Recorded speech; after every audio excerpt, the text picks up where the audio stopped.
They looked like the perfect story, a film that had somehow escaped the screen and begun living among us. Keith Urban, the golden son of country music, the man whose guitar string could bleed heartbreak and redemption in the same breath. Nicole Kidman, the porcelain goddess of Hollywood, her face a canvas of 1,000 untold emotions. Together, they seemed untouchable, a living duet. The melody and the muse, the fire and the calm, the proof that love, if it was pure enough, might truly conquer everything. For a while, the world believed in their fairy tale. But even the most beautiful dreams have hairline cracks, the kind that widen slowly and silently until the light begins to escape. Behind the velvet smiles and the flashing cameras, something fragile was splintering. Keith's songs, once full of wild hope and celebration, grew quieter, lonelier. There was a heaviness in his music that no Grammy could disguise. And Nicole, whose eyes once glowed like sunrise, began to look more like twilight. The tabloids still called them perfect, printing glossy covers of red carpet laughter and intertwined hands. But the truth, as it often does, whispered otherwise. There were nights when Keith sat alone with his guitar, staring into the dark, wondering if fame had taken something from him that love could never replace. And there were nights when Nicole, wrapped in dazzling gowns beneath the glare of Hollywood lights, stood surrounded by applause yet felt utterly unseen by the one man who once held her heart together. For years, they lived in that quiet ache, two people orbiting each other, still bound by love, yet separated by the weight of everything they had become. Now, at 57, Keith Urban finally opens the door to the past, not to defend, not to dramatize, but to confess. His truth, he says, was never about who stopped loving first. It was about who stopped being themselves. In a world where every secret becomes currency, his revelation is not for headlines. It is for healing, because behind the glitter of Grammys and Oscars lies a wound that never fully closed, a love that burned so brightly it couldn't last. Before the fame, before the roaring crowds and the platinum records, there was simply a boy, barefoot, quiet, endlessly curious, in the small town of Whangarei, New Zealand. His name was Keith Lionel Urban, born October 26, 1967, to Marion and Robert Urban, two hard-working dreamers trying to build something bigger than their circumstances. His father sold signs and trinkets out of a van. His mother worked in local shops to make ends meet. Their home was humble, sometimes harsh. The floors creaked, the roof leaked when it rained, and winter nights were colder than they should have been. But in that tiny house, music was warmth. Keith's father loved country, Hank Williams, Glenn Campbell, Johnny Cash. He played them on a battered record player until the vinyl hissed with age. Little Keith would sit cross-legged on the floor, not listening to the lyrics so much as to the ache within them, that haunting ache that felt like home. Music, for him, was never just sound. It was an invitation, a language that told the truth when words could not. When the family moved to Australia, the landscape changed, and so did the boy. The streets were wider, the accents sharper, the loneliness deeper. Keith didn't fit in, his hair too long, his voice too soft, his dreams too wild. School offered no refuge. He was teased for carrying a guitar instead of a football. So, he found solace in six strings and silence.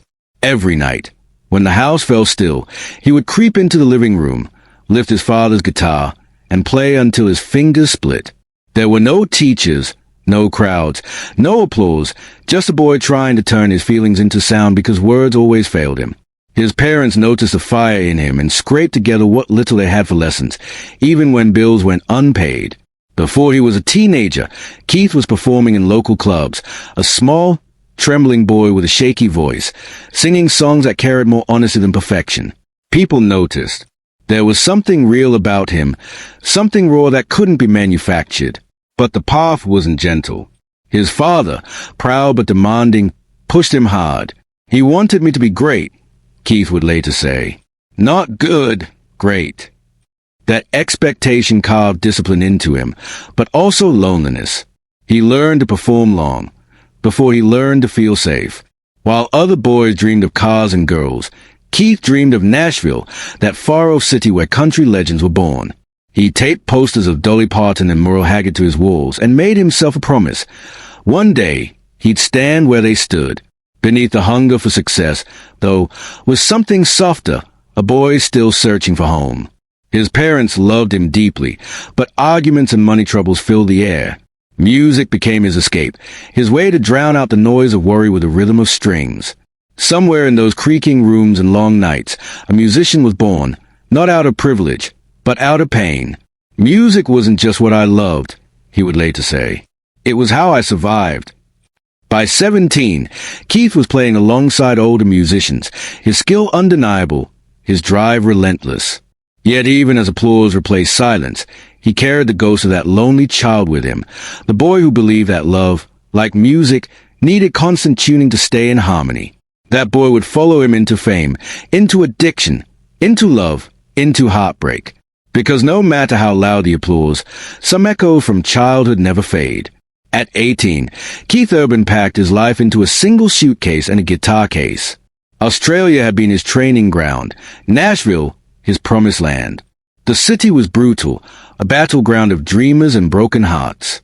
He played in smoky bars for pocket change, slept on friends' couches, sometimes in his car. Mornings began with rust on the windshield and hope in his chest.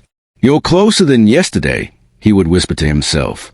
There were days he couldn't afford food, but quitting was never an option. He played anywhere that would have him. Tiny honky-tonks, late-night dives, sometimes to an audience of two. And still, he smiled, pouring his soul into every note. Slowly, people began to notice the soft-spoken Australian with lightning-fast fingers. Record labels hesitated. He was too American for Australia, too Australian for America. But beneath that mismatch was something undeniable. Keith Urban was a real thing, and his story had only just begun. He had fought for years to be seen, forming bands, chasing collaborations, collecting rejections the way some collect scars. Every no became another verse in his unfinished song, each setback sharpening him instead of breaking him. And then, in 1999, persistence finally struck flame. His debut American album, Keith Urban, burst onto the charts, its sound raw, honest, and full of hunger. The single But for the Grace of God rose to #1, a prayer disguised as a love song, the quiet testimony of a man who had already survived too much. His next album, Golden Road, would do more than solidify his place in music. It would immortalize him. Somebody Like You became one of the defining country anthems of the decade. The boy who once played to empty bars was now filling stadiums. The dream had come true. But success, like any drug, carries a hidden cost, especially for someone who has known hunger for too long. The applause that once healed him began to echo hollow. Nights blurred into mornings, the bottles replaced sleep, and even the roar of a crowd couldn't drown the noise inside his head. On stage, he was fire, sweat, passion, the living pulse of country music. Off stage, he was fading. Fame had given him everything except peace. Then, in 2005, his story took a turn that felt almost divine. At a glittering event called Day LA, where Australian stars gathered beneath chandeliers and flashbulbs, Keith met her, Nicole Kidman. She was radiant, almost unreal, the kind of beauty that made time hesitate. When she smiled, it was as if every song he had ever written suddenly had meaning. They talked for hours, not as icons, but as people who understood what it meant to be lonely in rooms full of people. She told him about loss, about faith, about the fragility of love under the world's constant scrutiny. He told her about the darkness that hid behind applause, the emptiness success could never fill. It wasn't simple attraction, it was recognition. Two souls who saw in each other the same scars, the same ache. Nicole would later recall, "I remember thinking, this man has such a gentle heart. I wanted to protect it." Keith, years later, would admit quietly, "She saw the part of me I was afraid to show anyone." Love came fast, fierce, like a wildfire that refused to wait. Within a year, they were married in Sydney, under candlelight and rain, surrounded by family, friends, and the hum of something sacred. To the world, it was a fairy tale, the broken boy finding his angel. For a time, it truly was. His music glowed with hope, her eyes sparkled again, and together they seemed to heal. But old ghosts don't surrender easily. Fame still whispered to him. Addiction still called his name. Within months, the darkness he thought he'd buried came crawling back. Nicole didn't run. She stayed. She staged an intervention, begged him to go to rehab, fought for him when he could no longer fight for himself. That act of love didn't just save his life, it reshaped it. Yet it also built a silent debt between them, a burden no love can comfortably bear. He began to write about it in songs. Stupid Boy, Tonight I Wanna Cry, haunting, vulnerable confessions disguised as melodies. Keith was rising higher than ever, collecting awards, selling out arenas, living the dream. But each triumph carried a shadow, the ghost of the man he used to be. He had escaped the poverty of his past, but not the darkness within. And as his fame burned brighter, the love that once redeemed him began to flicker, not from a lack of feeling, but from the unbearable weight of healing. Because sometimes, the hardest part about being saved is believing you deserve to stay saved. By the late 2000s, Keith Urban's life looked like a painting done in gold. Sold-out stadiums, platinum albums, a home built on love with one of Hollywood's most revered actresses. On stage, he was untouchable. His fingers danced like lightning, his voice roared with faith and ache. Off stage, magazines called them Hollywood's most perfect couple. They smiled for cameras, held hands on red carpets, whispered in public as if the world itself had turned into their audience. But perfection is the most fragile illusion of all. Theirs was a marriage stretched between two galaxies, her world of cinema and his world of sound. Nicole disappeared into film sets that demanded all of her. Keith vanished onto endless tours. They lived parallel lives fueled by passion and exhaustion. The schedules that made them stars also made them strangers. They loved deeply. That was never in question. The problem was that love, like music, needs silence to breathe. And silence was the one thing their lives no longer allowed. When they were together, it was fireworks, laughter, tenderness, a love so pure it almost hurt. But when distance crept in, the old ghost returned. Keith's battle with addiction became a private war. Each relapse carried shame. Each recovery left him weaker. Nicole stood by him with unshakable grace, convincing herself, if I just love him harder, maybe that's enough. She became his anchor, his guardian, the light he followed out of every storm. But being someone's savior is a heavy cross to bear. Slowly, quietly, she began to fade beneath its weight. Keith, too, felt a fracture. Guilt gnawed at him. Gratitude turned into dependence. I owed her everything, he would later say. But love can't survive when it feels like a debt. In public, they smiled. In private, silence grew thicker, the kind that isn't peace but fatigue, the sound of two hearts repeating the same promises, realizing words can no longer reach. Yet even in that quiet ache, there were moments of beauty. Mornings in Nashville, sipping coffee as their daughters played in the garden. Evenings spent singing lullabies beneath soft lamplight. To the world, they were devotion personified. To themselves, they were two souls fighting not to drown in the very love they had built. By 2011, Keith's career was soaring higher than ever. His album Get Closer captured both his longing and his loss, each lyric whispering what he couldn't say aloud, the fear of becoming the man he once was, the guilt of dragging his angel through hell twice. Nicole, meanwhile, began quietly stepping back, choosing fewer films, as if trying to build a slower life in which love could finally breathe. She retreated into motherhood, hoping that nurturing life could somehow mend what fame had quietly fractured. Friends would describe her as radiant, glowing even, but tired. Tired in that quiet, invisible way that comes from holding a family together while the weight of the world pulls it apart. She smiled through storms, through cameras and carpets and questions, as if pretending the rain wasn't falling might somehow stop it. And yet, despite the exhaustion, they kept trying. Counseling, prayer, family, every tool within reach, they used. Because when you've once been saved by love, you don't let go without a fight. But redemption rarely arrives fully formed. It limps, it aches, it heals in pieces. Keith was still learning how to exist without chaos, the familiar hum of adrenaline and addiction that had once defined his world.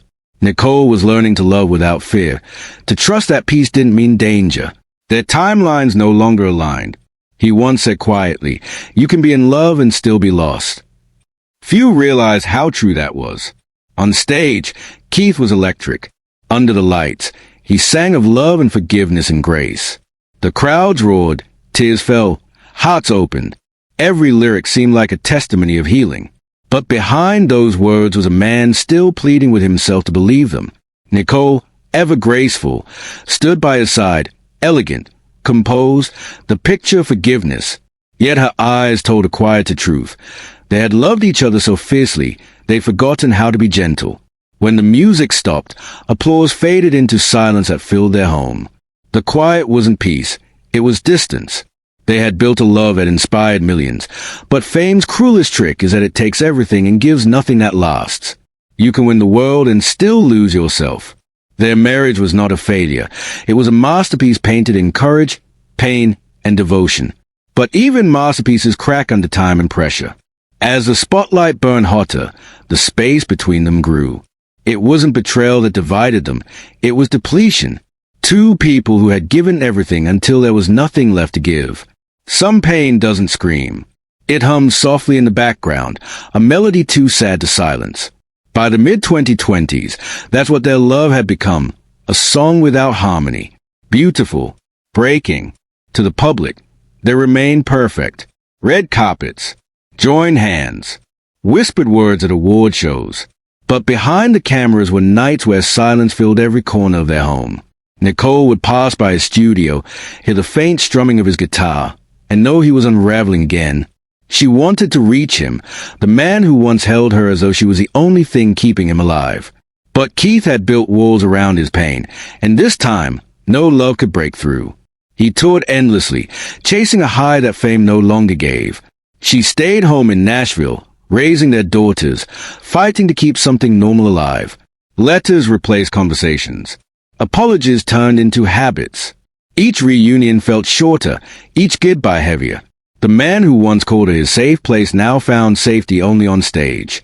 And the woman who once believed love could heal anything began to doubt that it could heal this. Keith poured his ache into his music. Songs like Blue Ain't Your Color and Break On Me were no longer radio hits. They were confessions. Every lyric whispered the truth. This was a man trying to hold on to something already slipping away. Fans heard romance. Nicole heard goodbye. There was no anger between them, no villain to blame. Just a slow, quiet erosion of two people fading under the weight of expectations. Fame had given them everything except time, and time was what they needed most. Whispers filled tabloids, rumors, speculations, headlines. But the truth was far gentler, far sadder. It wasn't betrayal. It was exhaustion. The kind that comes from trying to perform love instead of live it. Keith once told a friend, "I don't know how to be both the man she deserves and the man I am." That confession hung heavy, invisible but unmistakable. Their friends noticed. Nicole stopped bringing him to film sets. Keith stopped mentioning her in interviews. When asked about each other, they smiled politely, but their eyes, those eyes, told the truth. The quiet ache of two people who once saved each other, now learning how to let go. At home, the distance became tangible. Dinners faded into silence. Calls went unanswered. Nicole began spending more time in Sydney with her mother. Keith stayed back in Tennessee, writing songs, not just for music, but for healing. He checked into rehab again, not for drugs this time, but for stillness. "I need to find the sound of peace," he said. But peace doesn't come easily to those who've learned to survive in noise. When he came home, she was waiting, gentle, loving, but uncertain. They sat on their porch beneath a vast, quiet sky. She asked softly, "Do you still love me the same way?" He was silent for a long time before whispering, "I love you deeper, but not the same." That was the night everything changed. Not through anger or betrayal, but through truth. Sometimes love doesn't die. It transforms into something that can't survive under the same roof. They drifted apart gracefully, like autumn leaves falling not because they want to, but because the season demands it. There were no public statements, no bitterness, just silence. Then, slowly, Keith began to write again, songs that didn't sound like hits but like closure. He was grieving not the loss of a woman, but the end of a chapter that once saved his life. Years later, in an interview, he said, "You can't fix someone who's still trying to figure out who they are." He wasn't talking about Nicole. He was talking about himself. They had loved each other honestly, fiercely, but love built on rescue rarely survives peace. When the divorce papers were quietly signed, there was no resentment, only respect. They had loved bravely and ended gently, not as enemies, but as survivors of something beautiful and doomed. For Keith, the silence that followed wasn't emptiness. It was peace, the first real peace he'd known since boyhood.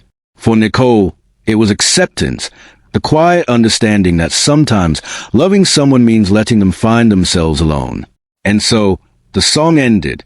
No explosions, no villains, no scandal, just silence, and within that silence, the sound of two souls finally setting each other free. There were once two souls who had found heaven in each other, only to learn that sometimes heaven is the very place you must leave to stay whole. Years passed. The headlines faded, new faces replaced theirs on glossy covers, and the world moved on. But for Keith Urban, silence became its own kind of confession. The chaos that once defined him no longer tempted him. The stage lights that once blinded him no longer called his name. He had stopped chasing the glare of fame and started seeking the quiet, the sacred space between the noise, where truth finally learns how to breathe. At 57, he sat across from an interviewer in a softly lit Nashville studio. The air felt still, reverent, as if it knew something honest was about to be said. The interviewer asked a question that everyone else had been too careful to voice. What really happened between you and Nicole? Keith didn't answer immediately. His hands rested gently on the guitar beside him, the same instrument that had always told his truth when words couldn't. Finally, he looked up and said, quietly but clearly, people think divorce happens because love dies. But that's not true. Love doesn't die. It just changes its form. What died was who I was when she met me. There was no bitterness in his voice, only clarity. He spoke about his addiction, not just to alcohol or to fame, but to chaos itself. Peace scared me, he admitted. Nicole gave me a kind of peace I didn't know how to live with. I was always waiting for the storm. He paused, eyes reflecting the ache of a man who had finally stopped running. She was a mirror that showed me both my beauty and my brokenness, and I wasn't ready to face either. He confessed that she had saved him once, but that salvation built on another person's strength never lasts. You can't make someone your reason to stay sober or your reason to stay alive, he said softly. That has to come from within. For years, Keith carried guilt like a melody he couldn't stop humming, the guilt of failing the woman who believed in him more than he believed in himself. He remembered nights after the separation, sitting alone in Nashville, the city lights flickering like ghosts on his guitar. He would whisper to himself, you had everything, and you still couldn't hold it. But what he realized later wasn't regret. It was forgiveness. I used to think love was about staying, he said, voice trembling with quiet wisdom. Now I think love is about setting each other free when staying starts to hurt.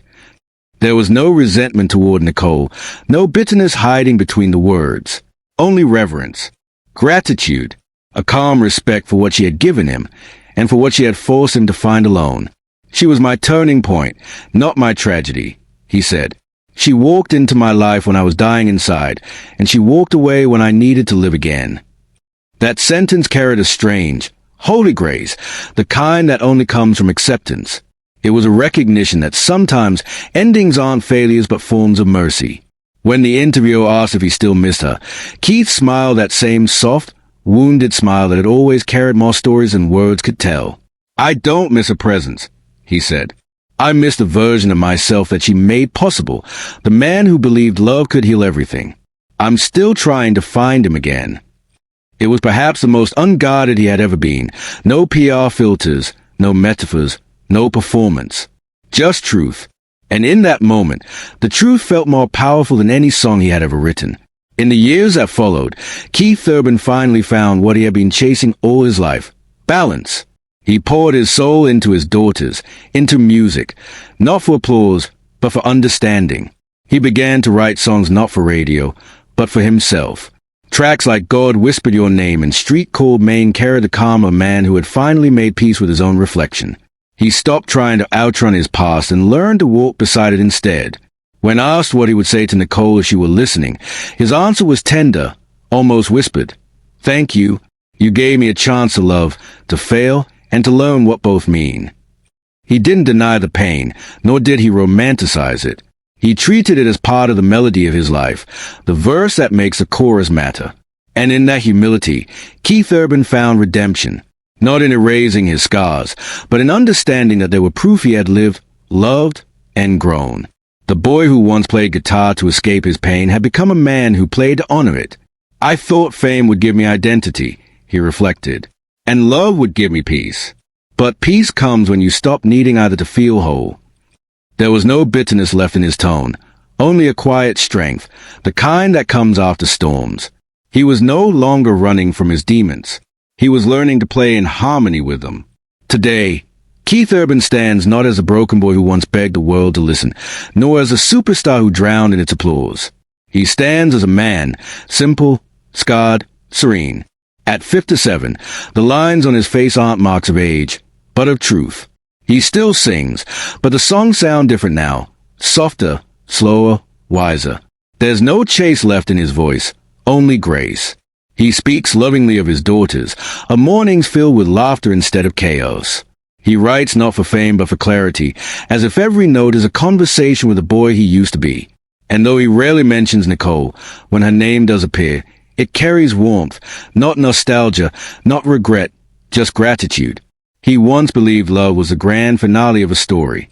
Now he knows it's the beginning of understanding. Because love, when it's real, doesn't end. It transforms.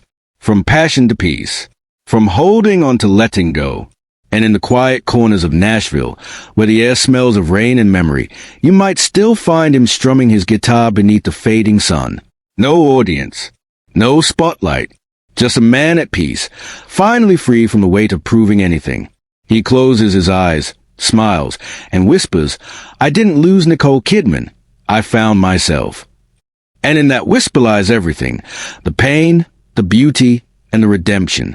Because sometimes the bravest act of love is to walk away and keep singing.